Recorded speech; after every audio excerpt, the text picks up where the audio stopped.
It's a real challenge to try to do justice to such a long work with just a few brief lecture videos.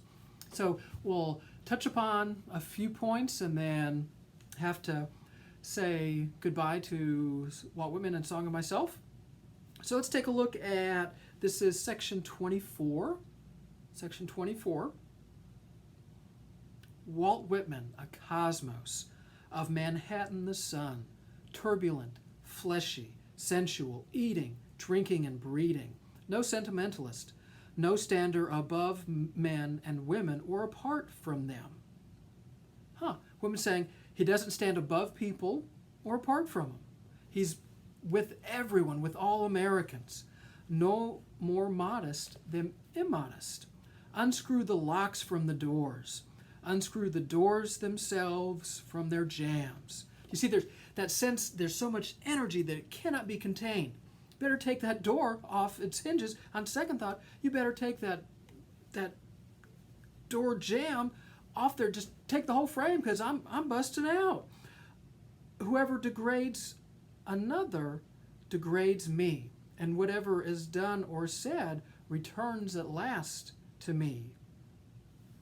I speak the password primeval.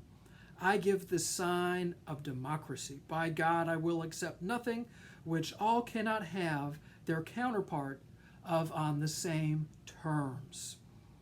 Through me, many long dumb voices, voices of the interminable generations of prisoners and slaves, voices of the diseased and despairing, and of thieves and dwarfs, voices of cycles and preparation and accretion, and of the threads that connect the stars, and of wombs, and of the father stuff, and of the rights of them the others are down upon, of the formed, trivial, flat, foolish, despised, fog in the air, beetles rolling balls of dung, through me forbidden voices, voices of sexes and lusts, voices veiled, and I will remove the veil, voices indecent by me clarified and transfigured.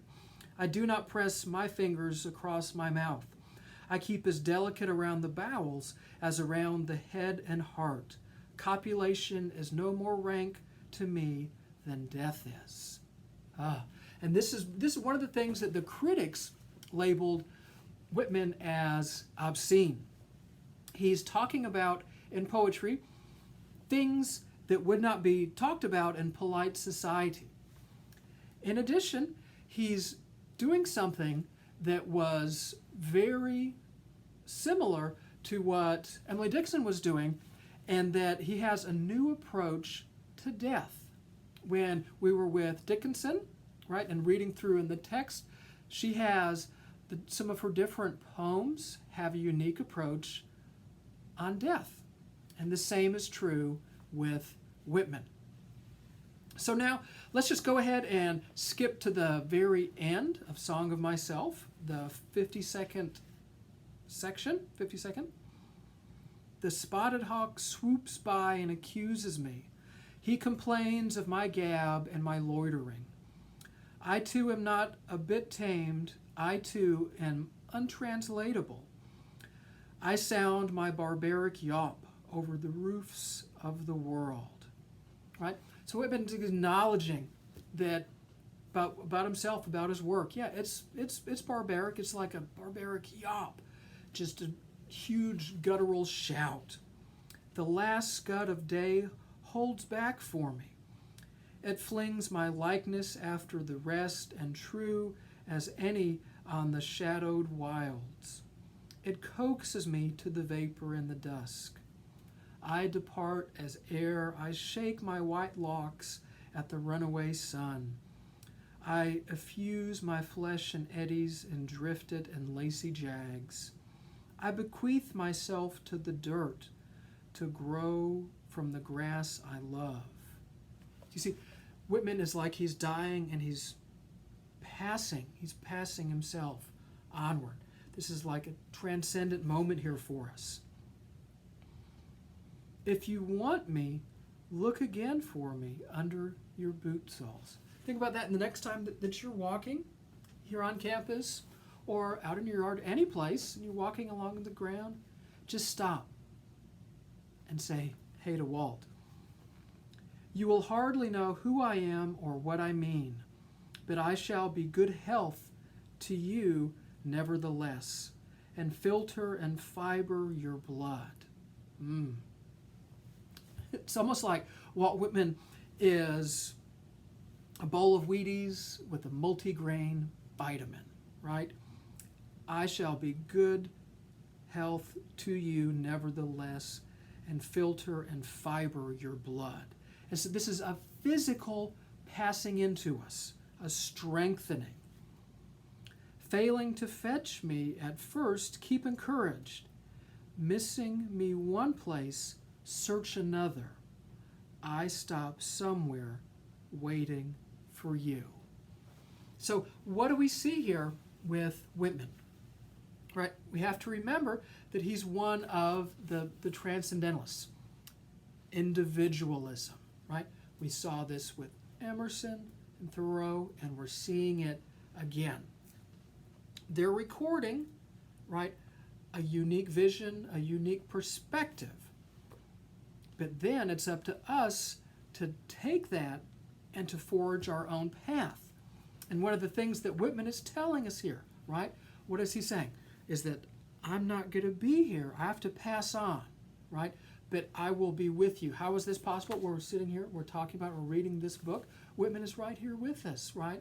In binary code, all these zeros and ones. He's in the matrix, right? And he's like a guide for us, right? It's almost like at times Whitman has a voice of being a prophet, giving us this new vision. And what do we see here at the end?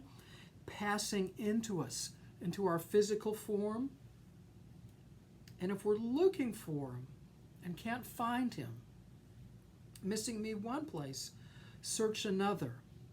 I stop somewhere waiting for you. It's almost like Walt Whitman is right around the corner, right underneath the next few steps when we stop and we look for him. So hopefully everyone in your time will go through and encounter Song of Myself anew. It's again a poem that just keeps yielding and yielding for me.